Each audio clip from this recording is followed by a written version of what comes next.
Night பார்த்தீங்கன்னா இவங்க போய் என்ன செய்ய முடியாமா, உள்ளுக்குள்ளே போய் தூங்க போக விடாத வரைக்கும் ஒரு 12 அடி நீளமாக ஒரு பாம்பு, பெரிய பாம்பு. அதாவது அவர் சொல்கிறார், அவர் கை தட்டி நிறைய பாம்பு உள்ள அந்த உத்தரத்தில் தொங்கி அப்படியே புஸ்ஸு புஸ்ஸுன்னு நல்ல பாம்பு அப்படியே சீறிக்கிட்டே இருந்திருக்கு. கருநாகம் உள்ள அவங்கள யாரையுமே உள்ள படுக்க விடலாமா. இவ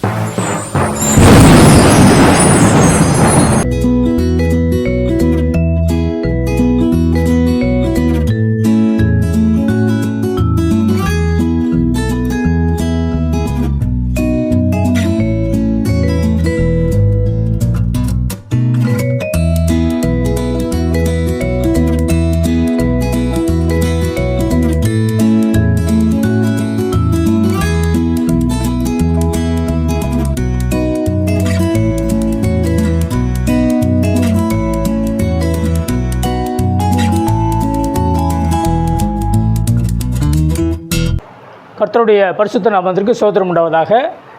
கடந்த பதிவிலும் கூட லிவியத்தான் பாம்பை குறித்தும் அவர் வீரப்பன் இருந்த காட்டுக்குள்ளே இருக்கிற இடத்துல நாங்கள் ஊழியம் பார்க்குறது குறித்தும் அழுகிய கால்கள் குணமாகியது குறித்து நான் பதிவு வெளியிட்டிருந்தேன். அதாவது அந்த அழுகிய கால்களை குணப்படுத்தினதுன்றது ஆண்டவர் ஒரு பெரிய அற்புதத்தை ஆண்டவர் அந்த இடத்துல செய்தார். இப்போ அதை ஒவ்வொருத்தவங்களும் கேள்விப்பட்டு ஏற்கனவே ஒரு 20 பேர் அங்கே சும்மா சின்ன சின்ன பிரச்சனைக்காக ஜெபிக்கிறதுக்காக நம்மகிட்ட அங்கே வருவாங்க.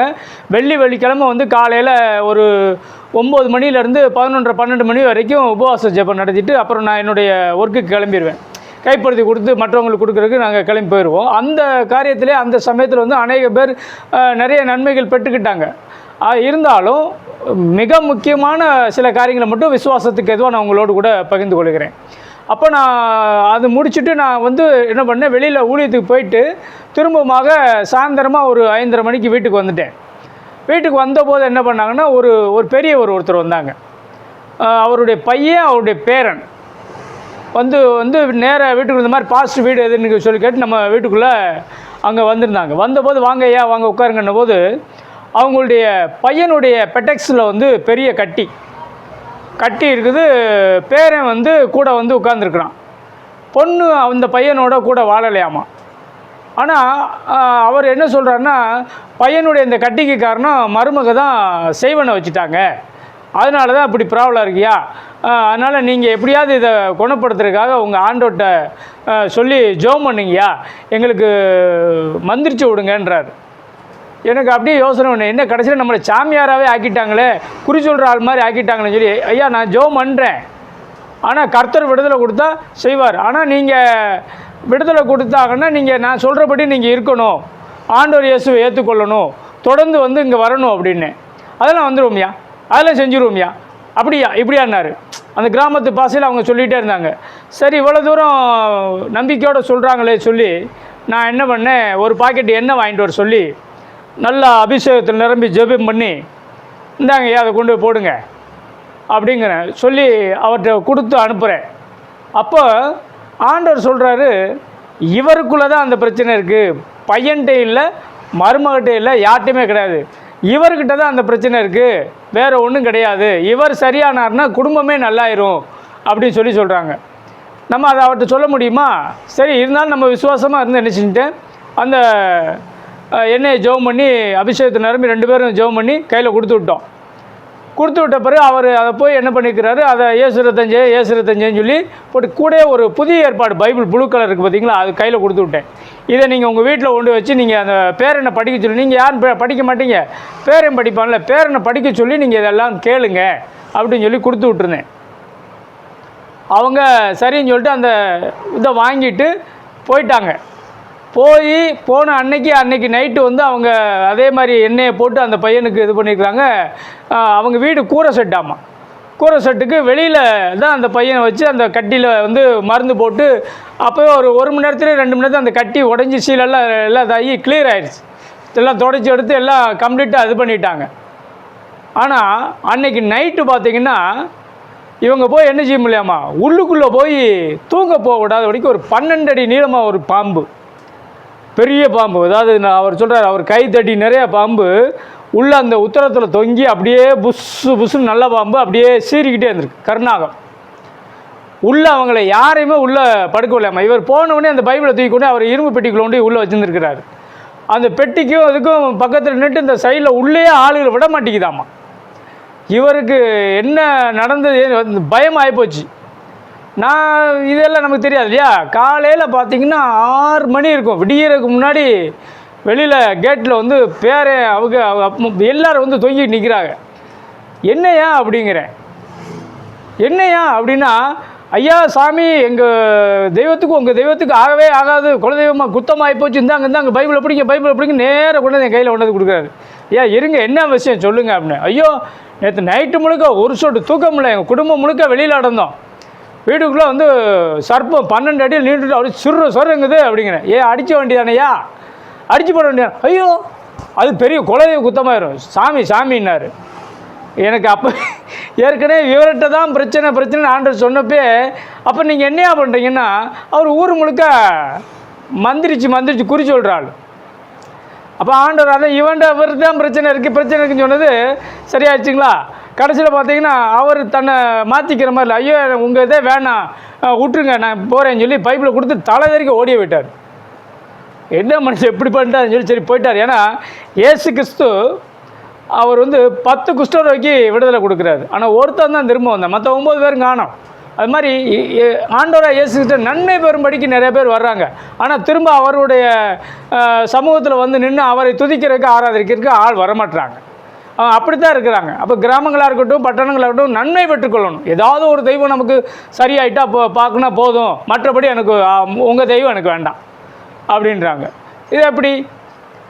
நன்மையெல்லாம் இங்கே பெற வேண்டியது, நேர்த்தி கடனை மட்டும் அங்கே போய் செலுத்துகிறாங்க. அது எப்படி சாத்தியமாகுது? இதுதான் வலுசொற்பத்தின் ஆவி மனிதர்களை வஞ்சிக்குது அப்படி சொல்கிறோம். இதைத்தான் லிவியத்தான் ஆவின்னு சொன்னோம். இப்போ உலகம் முழுக்கும் இது இருக்குது. உலகம் முழுக்குமே இந்த ஆவி இப்போ கிரியை செய்துக்கிட்டு இருக்குது, ஜனங்களை வஞ்சித்து கொண்டு இருக்கிறது. அப்புறம் ஒரு நாள் 2 நாள் கழித்து திரும்ப வந்தாருங்க. திரும்ப வந்து கேட்டுகிட்ட வந்துட்டு அப்படியே வேகமாக ஓடி வந்து சாமி ஐயோ என்னங்க அப்படின்னு.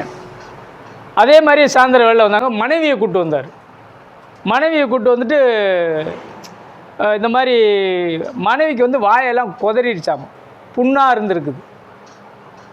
ஜெபம் பண்ணி என்ன கொடுங்க சாமி, எப்படியாவது குணமாக்கி கொடுங்க. ஐயோ நீ தான் குறி சொல்லுவில்ல, நீ தான் எல்லாத்தையும் மந்திரிச்சு விட்டுக்கிருக்கல, நீயே செய்ய அப்படின்னா, அது ஆகலை சாமி, நானும் என்னென்னமோ பண்ணி பார்த்தேன் ஒன்றும் ஆகலை, நீங்கள் பெரிய சாமிகிட்ட செய்கிறீங்க, அதனால் வேகமாக நீங்கள் என்ன பண்ணுங்க ஜெபம் பண்ணி கொடுங்க அப்படின்னாரு.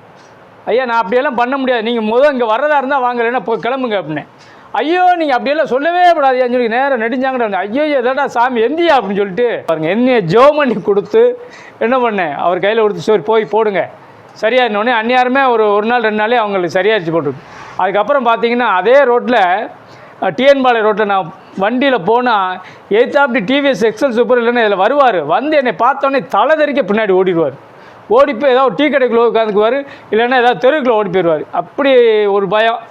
இது ஏன்னா அவர் என்கிட்ட நின்று பேசினார்னா, ஒரு பாஸ்டர்கிட்ட போய் இவர் குறி சொல்கிறவர் பேசுகிறாருன்னு அவங்களுக்கு என்ன பண்ணுமா, ஈகோ ப்ராப்ளம் வந்துருமாமா, ஊர் ஒதுக்கி வச்சுருமாமா, அவரை நம்பின ஆளுகளை நம்ப மாட்டாங்களாமா. என்ன கொடுமை பாருங்கள். எந்த அளவுக்கு பிசாசனுடைய அந்த வலு சொற்பத்தினுடைய ஆவிகள் மனிதர்களை வஞ்சிக்க வச்சுருக்குன்னு சொல்லி நான் அப்போ யோசனை பண்ணேன். அதாவது நம்ம ரட்சிப்பு வேணும்னு நம்ம பிரயாசப்படுகிறோம், அவங்க வேண்டான்னு ஓடுறாங்க. பரலோக ராஜ்யம் திணிக்கத்தான் படுது, அவங்க வேண்டான்னு ஓடுறாங்க. ரட்சிப்பு தேவனுடையது, நம்ம கையில் ஒன்றும் கிடையாது. அதனால் அவர்கள் தான் ஆண்டவர் தான் அவர்களுடைய கண்களை திறப்பார். அதனால் நம்ம ஒன்றும் செய்ய முடியாது. இதே சம்பவம் பல்லடத்தில் நடந்தது. ஏற்கனவே நான் உங்களுக்கு வந்து இந்த நீயா படத்தில் இந்த பாம்பு பின்னி விளாண்ட கதை உள்ளதை நான் ஏற்கனவே ஒரு பதிவில் நான் சொல்லியிருக்கிறேன். பல்லடத்தில் நடந்தது போல எனக்கு அது வந்து ஊழியத்தில் எனக்கு ட்ரைனிங்காக இருந்ததுன்னு கூட நான் அந்த பதிவில் நான் வெளியிட்டிருந்தேன். அதாவது அவங்க அங்கே குடும்பமாக தேவனால் ரட்சிக்கப்பட்டு இன்று ஆண்டவரை ஆராதிக்கிறாங்க. ஆனால் இங்கே தலை தெறிக்க ஓடுறாங்க. நம்ம என்ன செய்கிறது? ஆண்டவர் ஏன்னா அதிகாரம் கொடுக்குறார். லூக்கா 10:19 சர்ப்பங்களையும் தேள்களையும் மிதிப்பதற்கு உங்களுக்கு அதிகாரம் கொடுக்கிறேன், சத்துருனுடைய சகல சேனைகளையும் வல்லமைகளையும் மேற்கொள்ள உனக்கு அதிகாரம் கொடுக்க, அது ஒன்று உங்களை சேதப்படுத்தாதுன்னு சொல்லி அதிகாரம் கொடுக்குறாரு சீடர்களுக்கு. ஆனால் அதே இது நமக்குள்ளே இருக்குதா அப்படின்றத நமக்கு ஒரு ட்ரைனிங் இல்லாமல் நமக்கு தெரியாது. அப்போ அங்கே பிரதர் மூலிமா ட்ரைனிங் படுத்து நான் அங்கே வந்து என்ன செஞ்சுக்கிட்டேன், பயன்படுத்திக்கிட்டேன். தேவனுடைய வல்லமை இருக்குது, பரிசுத்தாவினுடைய அபிஷேகம் பெற்றிருக்கும், எல்லாம் இருக்குது. ஆனால் பயம் இல்லாதபடிக்கு நம்ம அதை செய்யணும், துணிவு வரணும். அதுவும் கண்ணுக்கு முன்னாடி நம்ம செய்கிற ஒரு ஆள் இருந்தால் தான் அதை நம்ம பார்த்து அதை செய்ய முடியும். கடலை பார்த்து அதட்டினார், அற்ப விசுவாசிகளேன்னு சொல்லி சீடர்களை திட்டினார். அந்த விசுவாசம் நமக்குள்ளே வரணும், வந்தால் தான் அதை செய்ய முடியும். அதை அன்னைக்கு செய்வதற்கு ஆண்டவர் கிருபை அளித்தார். அதனால் ரட்சிப்பு தேவனுடையது, நம்ம அதனால் ஒன்றும் செய்ய முடியாது. ஏன்னா சர்ப்பம் ஆரம்பம் முதல் அந்த ஆதியாகமம் 3:1 சொல்லப்பட்டு வார்த்தையின்படி சர்ப்பம் ஆண்டவர் படைத்த மிருகங்களுக்குள்ள அது வந்து ஒரு தந்திரம் உள்ளதாக இருந்ததாமா. அதற்குள்ளே சாத்தான் பூந்து தான் சிறியானவளை வஞ்சித்தது. அடுத்து ஆதாம் வஞ்சிக்கப்பட்டால் அடுத்து இந்த பூமியில் உள்ள எல்லா ஜனங்களும் வஞ்சிக்கப்பட்டு இருக்கிறாங்க. அந்த சர்ப்பத்தை தான் மிதிக்கணும், அந்த சர்ப்பத்தை தான் ஜெயங்கொள்ளணும். அதுதான் தேவனுடைய பிள்ளைகளுடைய வேலை. இதைத்தான் நாங்கள் செய்கிறோம். ஆனால் ஜனங்கள் வந்து அதைத்தான் நம்பி வீணாக போகிறாங்க. அதைத்தான் லிவியத்தன் பாம்புன்னு சொன்னோம். இதனுடைய காரியங்களை மற்ற அடுத்த பதிவுகளை நான் உங்களுக்கு வெளியிடுகிறேன். அடுத்த பதிவில் என்னென்னா 20 நாளில் ஒருத்தர் இறந்து போவார் அப்படின்ற ஒருவரை வந்து அவர் நல்லான காரியம் எப்படின்றத குறித்தும், வாத நோய் இந்த பற்றி பாருங்க இப்படியே தான் நடந்து வருவாங்க ஒருத்தர், அவருக்கு அந்த வாத நோய் உள்ள அந்த இதிலேருந்து ஆண்டவர் எப்படி விடுதலை கொடுத்தான்றதை நான் அடுத்த பதிவில் நான் உங்களுக்கு சொல்கிறேன். ஆண்டவர் தாமே உங்களை ஆசீர்வதிப்பாராக, பாதுகாப்பாராக. ஆமென்.